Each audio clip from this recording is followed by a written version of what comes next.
Running the full Deepseek 671B on a $500 machine is possible. And I'm actually surprised a little bit at the tokens per second we're able to get with it. And this is on a $5 processor. That's right, you heard me right. A $5 processor is what enables this, along with 512 gigabytes of RAM and a very cheap HP Z440. All of that is about $500 total. So I'm sure you've got a lot of questions. Let's put this system together and start answering them. And you can use the chapters below at any time to skip around any part of this video, including the conclusion if you're interested in getting straight to the takeaways. This is going to be a pretty long conclusion on this. As well, all of these stats are recorded at digitalspaceport.com, and the link to that is in the description below. And it's really, really simple. All we're gonna do is pop in the RAM that is 64 gigabyte LR DIMMs and undocumented yet functional, yet not necessarily functional the way you would hope for in an HP Z440. And also make sure that you have good, tight contact on your CPU, whichever CPU you want to go with. And we are going to check out the 2696 V4 also. The shroud does keep those RAM sticks cool and prevents extra warning messages, but there will be this warning message. Just hit enter to skip it, but I cannot find a way to move past the 539 warning screen on the HP Z440. It does boot up fine and work fine, and all of the RAM is present.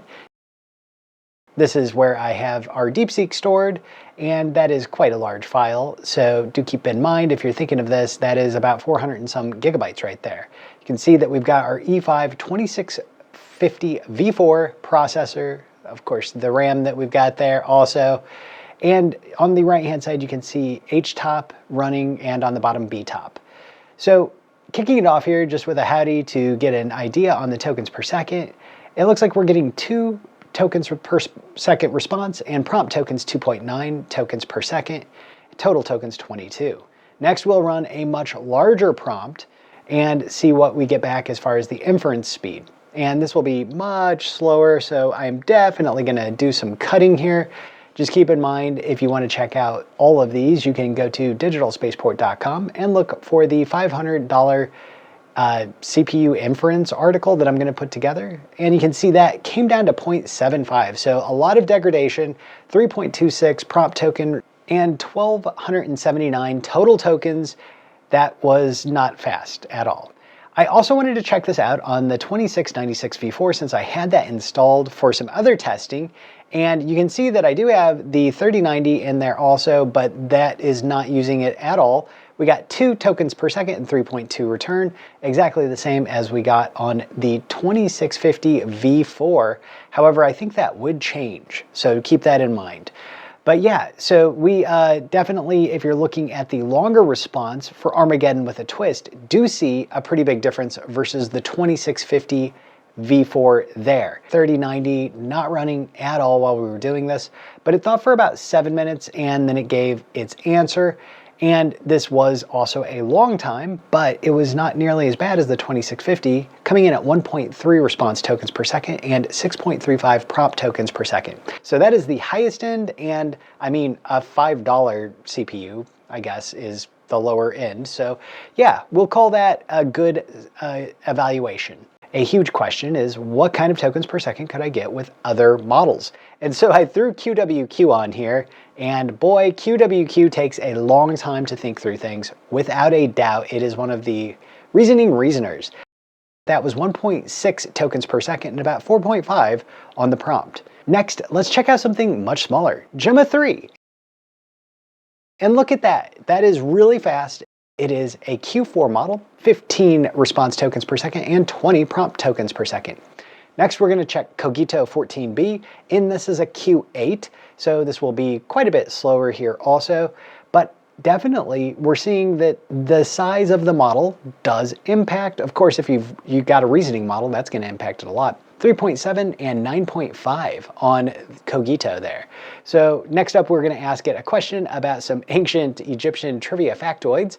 I find this to be pretty interesting and usually gives me a unique result among each one of the LLMs that I test this on. You can see that it's got some degradation here, and I would say Cogito is not one of the chattiest models out there. It does take its time, but you can also see that we're not burning that many watts while we're doing this. This is with it thinking that's not that bad. And you can see we got 3.37 and 12.8. Next up, let's move to something that is substantially smarter, Gemma 3 12B Q8. And this is kind of where I think most people should baseline. And I wanted to make sure to show this because keep your eye on the upper right-hand side on the MIM. And you can see we got 4.1 tokens per second and 7.5 prompt tokens per second. Very, very acceptable. And next we're gonna throw at Armageddon with a twist. This one I'm gonna let play out. We're gonna speed it up, but I'm gonna let it play out because there is some hilarious stuff in here and it goes by even a little too fast for this. So be sure to visit digitalspaceport.com where you can read the entire thing because there is some hilarious stuff. And keep looking at that memory up there in the upper right-hand side. And yeah, if you had 16 gigabytes and a CPU that had good, and I mean really good, bandwidth, you would be able to probably hit something quite similar to this. This is a $5 CPU after all, the 2650 V4. Used to be an $1,100 CPU, MSRP, so times have changed and prices have of course changed on it. However, the 2696 V4, about $140 to $150 CPU. Currently, I believe that is the top end of the Broadwells for the E5 2600 lineup. So if you did have 16 gigs of RAM and you had, let's say, a E5 2650 V4, you could be getting pretty much this exact same experience without even a GPU. So Gemma 3 12B Q8 at that. Looks like it's doing good, 3.68 and 15 prompt tokens per second. That's actually pretty usable. So if you're looking at performance-wise for mid-range models, definitely there is a huge argument to be made for dual 3060s. There's a lot of other GPUs you could use, and there will be a video out shortly with a 3090. I gotta steal it out of here. But there will be a video with a 3090 in the Z440 because a lot of people actually ask me about that, and it does work. I'll just say this, it does work. You can check the write-up. All that stuff is linked in the description below. But yeah, if you're looking at the performance difference on mid-range models, let's say Gemma 3 in a Q8, that's actually pretty good model if you're looking at the 12B. I think that's where I would say you have a good experience cutoff. That can run in 16 gigabytes of footprint. Pretty awesome. And with 24 gigabyte GPUs, as you saw in the prior video that we just released on that, it does actually really good. So a $750 rig can do pretty good. If you just had 16 gigabytes and some CPU, now keep in mind, not all CPUs are created the same. Quad channel is something that, you know, it was more focused towards enterprise and workstation in the past, and the Broadwell lineup actually gave about 75 peak gigabytes per second. That's a lot of throughput and bandwidth, and everything comes down to that at the end of the day. So that is why you're able to see these kind of performance numbers. That's the same reason that the Rome chip that on the Deepseek original video that I did for the $2,000 build was basically about double this performance because it came in at about 200 max theoretical gigabytes per second. Now, I will say in both of these instances, I'm running suboptimal this or that, and that almost always happens. Still, it's enough to get the performance that we saw here today. And while it's not 19.6 response tokens per second and 335, is about a 6 to 6.5 difference in performance. So it's about 6.5 times faster. That is pretty significant, but that is also just a CPU. So that's pretty interesting. Now, do keep in mind, this may not apply to all CPUs, and I can't tell you why, but there are a lot of CPUs that are modern CPUs that have not had a lot of focus from the manufacturers placed on this. You can find all of these numbers and the comparison between them on the 750 rig and the 500 rig that are linked over at digitalspaceport.com. Of course, talking about Deepseek 671B, in either of these scenarios, you're not going to be able to run it on GPUs in something like a Z440. And that is because you don't have enough GPUs, and the GPUs you would be able to put in there don't have enough VRAM. You may be able to minorly offset it, but you're not going to be able to make a huge impact on the VRAM footprint. However, You can offload certain portions to it with K transformers, and that can dramatically speed things up. So maybe if you were able to get a couple of GPUs in there, 36, maybe 24 gigabytes, you might be able to see some layers offloaded that have good performance if you're able to utilize that. I'm going to have some more write-ups on more complicated things that come down the pipeline. I know a lot of people have asked me, why Ollama? And while Ollama is one of the slower implementations out there, now working on their own engine to my understanding, but definitely one of the not fastest implementations out there, it is the easiest. As a result, very, very large numbers of people utilize Ollama. Next, let me ask you, the audience. I know there's probably some Z440 experts out there. Do you know how to get around error 539? If you do, let me know. I have looked all over the BIOS. I cannot find it. I have bridged the front USB thing, so I don't get that warning. Maybe there's something I can jumper and bypass it. If you know, let me know for sure. It looks like the degrade in performance between the top-end CPU and a very cheap $5 CPU, it is there, but neither one of these are really recommendations. Like, I'm not saying you should go out and get 512 gigs of RAM so you can run Deepseek 671B in a few tokens per second on a hello. That's pretty much all you're going to get. And the reasons for this are multiple. And this is why this is going to be a little bit longer of a conclusion. It is not going to stay the way it is today. Not even like a month from now. We're going to have new flavors of new best models. They're going to have different sizes. We don't know what that is yet. However, there is one way that you can hedge against things in uncertainty, and that is have flexible systems. That's why the system that I put together originally, the first recommendation was a quad GPU rig, and at the time when 3090s were still cheap, it was actually very affordable for what you were getting. And it also had, I knew this at the time also, the capability to run tremendous amounts of system RAM at very high memory bandwidths, about 200 gigabytes per second, like I mentioned earlier. Now, the Broadwell series, capping at about 75 or so gigabytes per second, is substantially lower, but that still is fairly respectable. Of course, Skylakes and stuff like that get up there a little bit faster, and your RAM speed when you're down this low may or may not have some impact that is pretty serious. I don't know. You sound off and let me know on that one. I mean, I'm using 2133 RAM here, 2133 RAM, and it seemed like it was doing pretty good. The EPYC system, it did perform faster actually by roughly 2, maybe a little bit better times. So, I mean, that's what we saw when we did the testing on the AMD EPYC. And so looking at what you get the best bang for your buck is definitely the thing that I would recommend everybody always do. And maybe you are just very well off and getting the latest and greatest 512 gigabyte Mac Ultra M3 is something you're cool with. And hey, that is $10,000, but maybe that works out for you. I still love GPUs for a lot of reasons, but mainly because they have the greatest number of applications that are going to work with them, and they have the widest range of support. It's very well known out there, and you can definitely see it in just a few queries that is still the way that things are going and trending. That is getting better and better, but it still is heavily favored towards NVIDIA and CUDA right now, especially for things like image generation and video generation. Some important topics that we did not cover here in this video today on CPU inference. While Gemma 3 does have actually looking at and analyzing photos in a local environment, I'm not sure that it would perform very well or not. I should have tested that out. Maybe I'll test that out in the 3090 video, kick off the GPU and just give that a shot.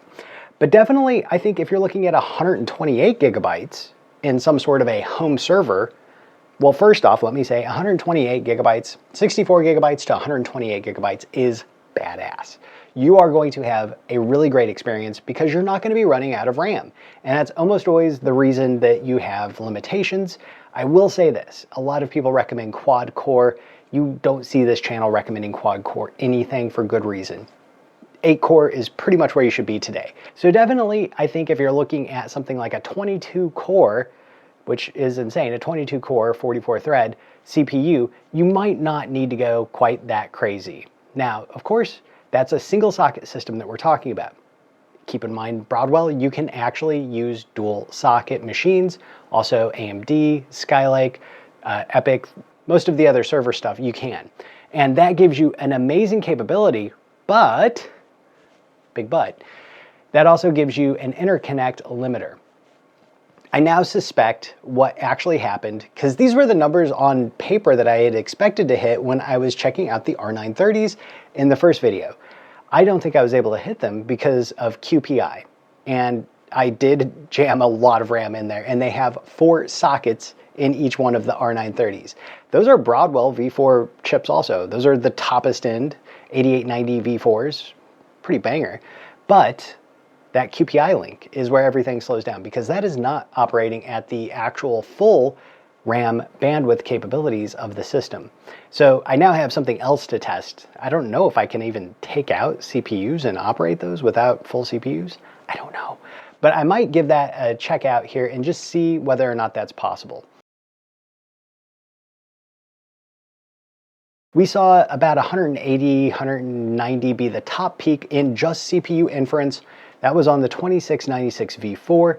On the 2650 V4, I saw about 160. That's a bit high, but that's not crazy high.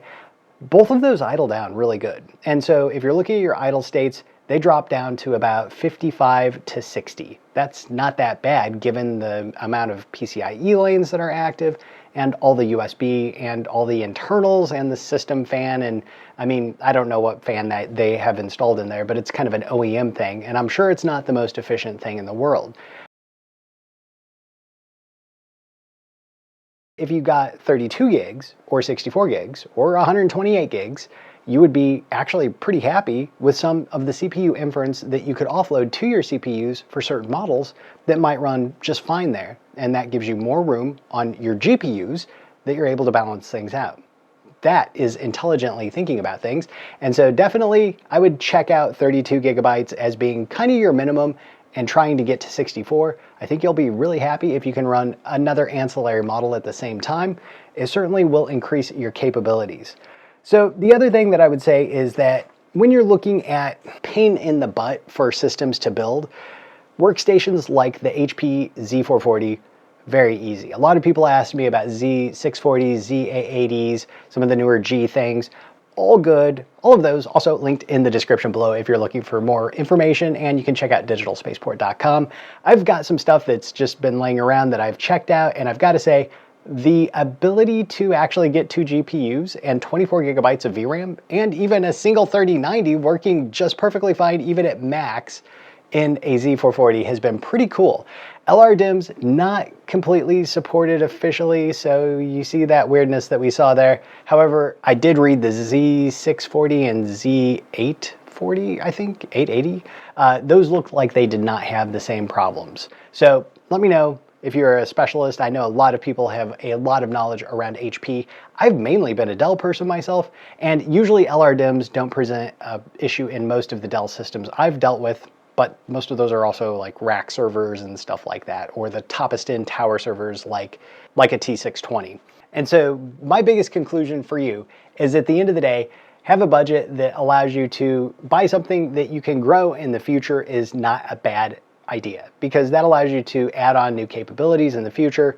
I think that starting with one thing that you can add on a piece here or there as you decide or you see the demand to is not a bad idea. Workstations, you can only do that so much, but you can do that somewhat. And today I showed you an option that I think for a lot of the smaller mid-range models, especially that Gemma 3 12B, I think you really should consider that. It's got to be the Q8. The Q4 is, but the Q8 is primo for the size. So these are my thoughts. I look forward to reading your thoughts down below. And I mean, this is really something that can run anywhere. And we see that. And I think that's important to keep in mind. We're going to see that more and more. And I think this omnipresence of systems that can run effectively AI is great. Dedicated systems with 128 gigabytes, like the NVIDIA digits, some of the new AMD stuff that's out, looks good. Can you expand on those systems? That's something I would factor in quite heavily myself, especially if you look at things that are incredibly expensive, but really nice 128 gigabyte systems like Mac M4s and stuff. I mean, can you add on a GPU or extra VRAM is kind of a good question. Sometimes you would like to, if you would like to do certain ancillary tasks like video or image. So yeah, that does actually have implications for people that are on Macs also. So these are my thoughts, and I look forward to reading your thoughts down below. Everybody have a great rest of your day. Be sure to hit like and subscribe. Thank you to all of our channel members and subscribers. You can join if you're interested in supporting this channel down below. You can also buy me a coffee or join me on Patreon. Everybody have a great rest of your day. I will check you out next time.